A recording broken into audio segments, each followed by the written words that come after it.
አክብሮታዊ ሰላምታዬ በያላችሁበት የምድር ዳርቻ ሁሉ ይድረሳችሁ። ሰላም ጤና ይስጥልኝ ክቡራትና ክቡራን የዩቲዩብ ቻናል ቤተሰቦች እንደምን ቆያችሁኝ? የሰዓቱን አጭር እንዲሁም ሰበር መረጃ ይዤ ቀርብ ያለው አብራችሁኝ ቆዩ። በቅድሚያ መረጃውን ልንገራችሁ። አሳዛኝ ዜና ከወደ አማራ ክልል ሰሜን ወሎ ተሰምቷል። ይህም ምንድነው? ባለፈው እሁድ በአማራ ክልል የተለያዩ ከተሞች ሰላምን የሚጠይቁ ሰልፎች ተካሂደው ነበር።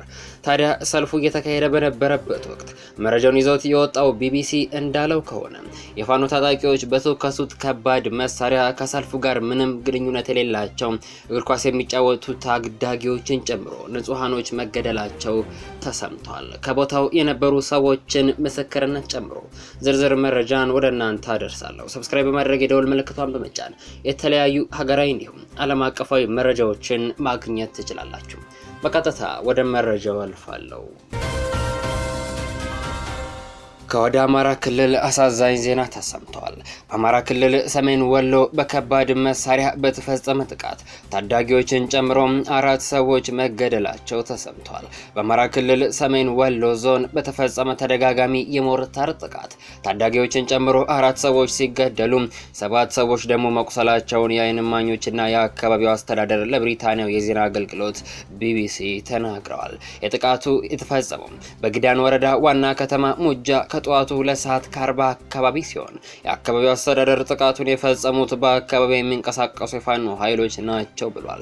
ጥቃቱ በመንግስት የተጠራ ህዝባዊ ሰልፍ መዳረሻ እንደሆነ በታመነበት ኳስ ሜዳና በዙሪያው መድረሱን 3 ነዋሪዎችና የአካባቢው ባለስልጣን ለቢቢሲ ተናግረዋል። የወረዳው ዋና አስተዳዳሪ አቶ አማኑኤል አያሌው 5 የሞርተር ጥይት መወረሩን ገልጸው ጥቃቱ ሰልፉን ለማስተጓጎል ኢላማ ያደረገ ነው ብለዋል። ጥቃቱ ሲፈጸም ከከተማው ጫፍ ሰልፉ ላይ የሚጠናቀቅበት ኳስ ሜዳ እያመራ እንደነበር የተናገሩ አንድ ነዋሪ ይህንን ተከትሎ ሰልፉ ባለበት እንዲቆምና እንዲጠናቀቅ መደረጉን ተናግረዋል። ጥቃቱ በተፈጸመበት ጊዜ ሁሉም ሰው በስጋት እየተሯሯጠ ነበር። ወደ ሐኪም ቤት የሚሄድ አለ፣ ቤተሰቡን የሚፈልግ አለ፣ ግርግር ነው የነበረው ሲሉ ከጥቃቱ በኋላ የነበረውን ሁኔታ አመልክተዋል። ሁለቱ የሞርታር ቁምቡላዎች የግለሰብ ቤቶች፣ ሁለቱ ሰልፉ ይካሄድበታል ተብሎ በታመነው እና ህዝባዊ ኩነቶች በሚካሄድባቸው ስፍራዎች እንዲሁም አንዱ ከከተማ ወጣ ባለ ገጠራማ ስፍራ ማረፋቸውን አስተዳዳሪው ገልጸዋል። ጥቃቱ ሲፈጸም ኳስ ሜዳው አካባቢ ፀሐይ እየሞቁ እንደነበር የተናገሩት አንድ የዓይን እማኝ ሁለተኛው ቁምቡላ ኳስ ሜዳው ውስጥ ማረፉንና ከባድ ፍንዳታ መከሰቱን ገልጸዋል። ወደ ኳስ ሜዳ በፍጥነት መድረሳቸውን የተናገሩት እማኙ ፍንዳታውን ተከትሎ እሪታ መከሰቱን ተናግረዋል። በጣም ከፍተኛ ድንጋጤ ነው የተከሰተው። ኳስ ወደ ሜዳ ብዙ ወጣቶች ነበሩ። ህዝቡ ላይ መረበሽ ነበር። የማን ልጅ እንደሞተ ለማወቅ ህዝቡ እየተሯሯጠ ነበር። ከከፍተኛ የሆነ የህዝብ ጭንቀትና ድንጋጤ ነበር ሲሉ እማኝነታቸውን ሰጥተዋል። ሰልፉ ወጥተው እንደነበርና የፍንዳታ ድምጽ ሰምተው ወደ ኳስ ሜዳ እንዳቀኑ የተናገሩ ሌላ የዓይን እማኝ ጉዳቱ አስከፊ ነበር ሲሉ ገልጸውታል። የወረዳ አስተዳዳሪ ጥቃቱ ሰልፈኞቹ ሰልፉ ወደሚጠናቀቅበት ኳስ ሜዳ ተጓዙ መሃል ከተማ ላይ እንደደረሱ መፈጸሙን ገልጸው ማህበረሰቡ ትንሽ ተደናገጠ፣ አረጋግተን ሌላ ቦታ ላይ እንዲጠናቀቅ አድርገናል ብለዋል። አብዛኞቹ የጥቃቱ ሰለባዎች ኳስ ሲጫወቱ የነበሩ ታዳጊዎች መሆናቸውን የተናገሩት እማኞቹ ኳስ ሲጫወቱ የነበሩት ሁለቱ ታዳጊዎች ሆዳቸውና እግራቸው ተመቶ ህይወታቸው እንዳለፈ ተናግረዋል።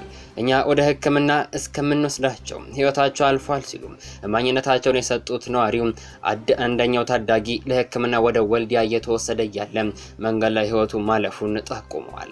በጥቃቱ የሞቱት ከ13 እስከ 15 ዓመት ይሆናሉ፣ ከዚህ የሚበልጡ አይደሉም፣ ህፃናት ናቸው ሲሉ ሌላ እማኝ ስለሟቾቹ ማንነት ተናግረዋል።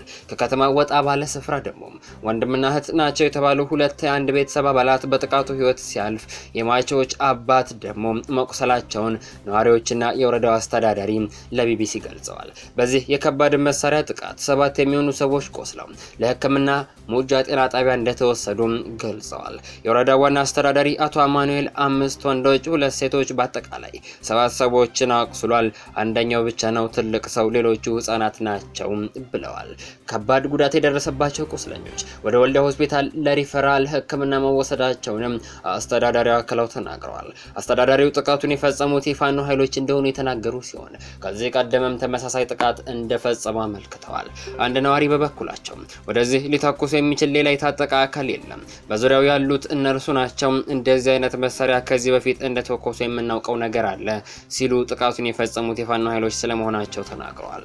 ህዝቡን የካደ ሲሉ ጥቃቱን የገለጹት የሰሜን ወሎ ዞን ሰላምና ጸጥታ መምሪያ ምክትል ኃላፊ አቶ ፈለቀ ጌትነት የጥቃቱ ዓላማ ህዝቡን ለመበተን ነው፣ ህዝቡ የሚያመራው ወደ ኳስ ሜዳ ነበር፣ ህዝቡን ለመበተን ታቅዶ የተሰራ ነው ብለዋል።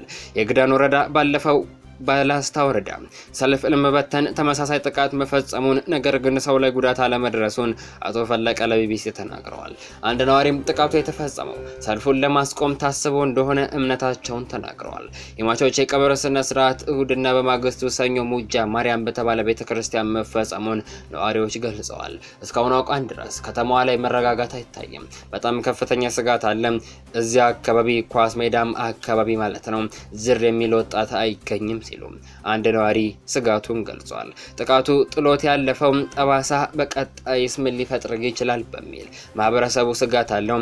ከነበረው ሁኔታ አንጻር አሁንም በዙሪያው ሰላም አለ፣ ተኩስ የለም ሲሉም ሌላ ነዋሪ አሁናዊ ሁኔታውን ተናግረዋል። ቢቢሲ ጥቃቱን ፈጸሙ የተባሉትን የፋኖ ኃይሎችን ለማነጋገር አደረኩት ያለው ጥረት እንዳልተሳካ ዘግቧል። ላለፉት 2 ዓመታት ግጭት እየተካሄደበት ባለው የአማራ ክልል እሁድ ሰኔ 22 2017 ዓ.ም በተለያዩ አካባቢዎች መንግስትን የሚደግፉ ሰላማዊ ሰልፎች በተለያዩ አካባቢዎች ተካሂደዋል።